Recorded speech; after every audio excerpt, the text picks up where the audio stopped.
வாழிய செந்தமிழ், வாழ்க நற்றமிழர், வாழிய பாரதமணி திருநாடு. பாரதமணி திருநாடு நேயர்கள் அனைவருக்கும் வணக்கம். நாம் சோ அன்று சொன்னது என்ற தொடரை பார்த்து கொண்டிருக்கிறோம். அதில் அவரது எழுத்துக்களை படைப்புகளை அசைப்பட்டு கொண்டிருக்கிறோம். அந்த வகையிலே இன்று 15/2/1987 துக்ளக் அட்டைப்படம் மற்றும் கேள்வி பதில் பகுதி.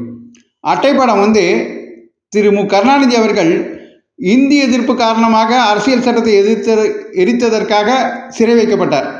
அப்போது அது சம்பந்தமான அட்டைப்பட கார்ட்டூன் இது.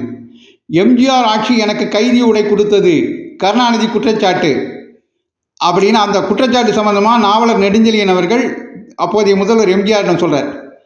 இவர் வாயை மூடுறதுக்கு ஒரே வழி தான் இருக்குது. உடுக்க உடை இல்லாமல் தவிச்ச கருணாநிதிக்கு உடை கொடுத்த வள்ளல் புரட்சி தலைவர்னு பிரச்சாரம் ஆரம்பிச்சிட வேண்டியதுதான் அப்படின்னு அந்த அட்டைப்படம் கிண்டல் செய்கிறது. அடுத்த கேள்வி பதில் பகுதி. எம்ஜிஆர் ஆட்சியை பைத்தியக்கார ஆட்சி என்று கருணாநிதி கூறியுள்ளாரே. ஷோவின் பதில். கருணாநிதி முதல்வராக பதவியேற்க உதவிய எம்ஜிஆரை பற்றி கருணாநிதிக்கு தெரியாதா? நமக்கு தெரிய போகிறது.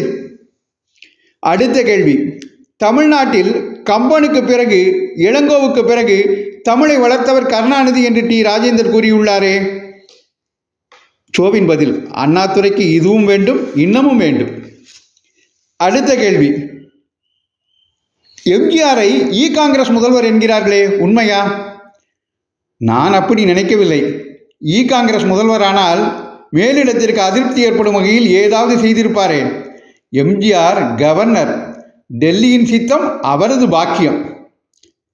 அடுத்த கேள்வி. உங்களின் விழியை சிலருக்கு பிடிக்கவில்லை போலிருக்கிறதே. ஷோவின் நகைச்சுவையான பதில். எனக்கு பறந்து விரிந்த பார்வை, குறுகிய பார்வை உடையவர்களுக்கு அது பிடிக்காதுதான். அடுத்து கிரிக்கெட் ரசிகர்களுக்காக 2 கேள்விகள். சென்னை கிரிக்கெட் டெஸ்டில் ஸ்ரீகாந்த் செஞ்சுரி அடித்ததை பற்றி என்ன கூறுகிறீர்கள்? ஷோவின் பதில். மனதிற்கு மிகவும் திருப்தி அளித்த நிகழ்ச்சி. துணிந்து ஆடும் இயல்புடைய ஸ்ரீகாந்த் போன்ற ஆட்டக்காரர்களின் சாதனை நமக்கு அளிக்கும் உற்சாகம் அலாதியானது. அதுவும் இந்த டெஸ்டில் அவர் ஆடிய அநாயசமான இன்னிங்ஸ் எனக்கு அளித்த திருப்தி கொஞ்ச நஞ்சமல்ல. அடுத்தும் கிரிக்கெட் கேள்விதான். இந்திய கிரிக்கெட் அணி தற்போது வலு அடைந்துள்ளது என்பதை தாங்கள் ஒப்புக்கொள்கிறீர்களா? பேட்டிங்கை பொறுத்தவரையில் ஓரளவு உண்மை, பவுலிங்கை பொறுத்தவரையில் பலவீனம் அடைந்திருக்கிறோம் என்று அவரது கேள்வி பதில் பகுதியை முடிக்கிறார். திரு சோ அவர்கள் அன்று சொன்னது நிகழ்வை தொடர்ந்து கேட்க பாரதமணி திருநாடு சேனலை பின்தொடருங்கள் என்று உங்களை கேட்டுக்கொண்டு, ஆர்வமுள்ள பிறருக்கும் இதை பகிருங்கள் என்று கேட்டுக்கொண்டு விடைபெறுகிறேன். நன்றி, வணக்கம், ஜெய்ஹிந்த்.